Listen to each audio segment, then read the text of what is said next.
안녕하십니까.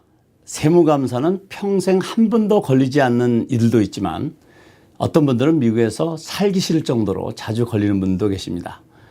이유는 여러 가지가 있는데 우선 세무감사에 대해서 이해를 해보도록 하겠습니다. 국세청이 발표한 자료에 의하면 최근 세무감사는 전체 납세자 중에 평균 0.45% 정도를 감사합니다. 이것은 지난 2014년의 0.9%에 비하면 현저히 줄어든 수치입니다. 국세청 감사가 줄어든 이유는 여러 가지가 있겠지만 우선 눈에 띄는 것은 국세청 감사관의 수의 감소입니다. 2010년에 9만 4천여 명이었던 국세청 감사관이 최근에는 7만 8천여 명 정도로 줄어들었습니다. 현직 감사관들로부터의 전언은 감사관이 은퇴를 하면 충원을 잘 하지 않는답니다. 국세청에 대한 예산의 이유도 있을 것이고 발달되는 컴퓨터로 인해서 더 정밀한 정보를 가질 수 있는 이유도 한 몫을 차지할 것입니다. 불특정 다수를 감사하다 보면 추징금 부과보다 감사관의 시간만 많이 투입되게 되는 비생산적인 감사가 될 수도 있습니다. 그렇지만 정보가 정확할수록 소득보고 누락자와 미신고자 등의 파악을 통해서 효율적인 감사를 할 수 있을 것입니다. 이런 이유로 상대적으로 더 작은 숫자의 감사관으로도 국세청의 목적을 달성할 수도 있습니다. 한 가지 분명한 사실은 지난 수년간 감사관의 숫자가 줄었고 감사 확률도 줄었다는 것입니다.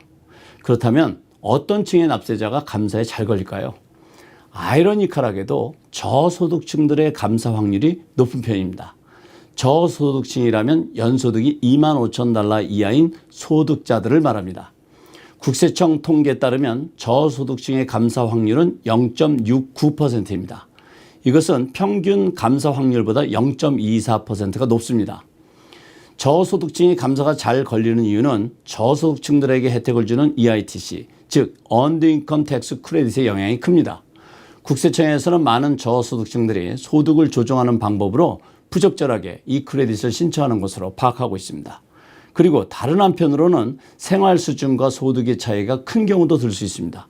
예를 들면 미국에서 3인 가족의 최빈곤 소득이 2만 2천 달러 정도 됩니다. 그런데 이것은 평균치입니다. 따라서 로스앤젤레스와 같은 대도시는 당연히 이 금액보다 비용이 더 들게 됩니다.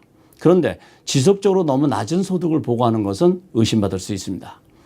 국세청 발표에 따르면 10만 달러에서 20만 달러 소득자들의 감사 확률이 가장 낮습니다. 왜냐하면 이 소득층은 일반적으로 급여를 받고 있고 표준공제를 신청해서 탈세의 확률이 상대적으로 작기 때문입니다.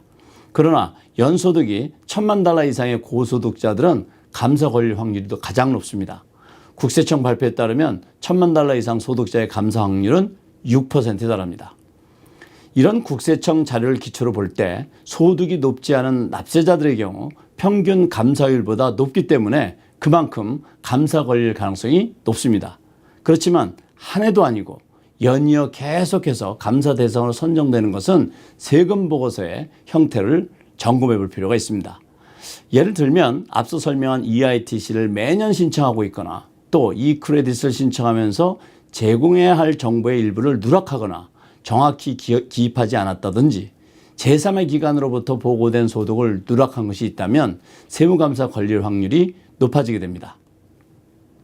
그리고 자영업, 별도로 운영하는 법인을 매년 손실로 보고한다든지 기부금이나 홈모기지 이자와 같이 특정 항목의 공제가 소득에 비해서 지나치게 많이 차지하고 있다든지 전체적인 소득에 대한 공제가 차지하는 퍼센트가 너무 높다든지 그리고 1099 폼으로 받은 소득을 누락한다든지 하는 경우 역시 세무감사를 불러올 찬스가 높습니다.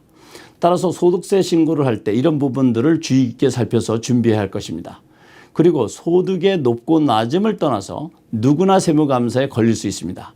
세무감사에 대한 대비는 소득세 신고에 기록되어 있는 숫자들에 대한 증빙 자료를 잘 갖추어 두는 일임을 잊어서는 안 되겠습니다. 오늘은 세무감사가 어떻게 걸리게 되고 또 어떤 층이 세무감사가 많이 걸리는지에 대해서 이해해 보았습니다. 오늘은 여기까지입니다. 감사합니다.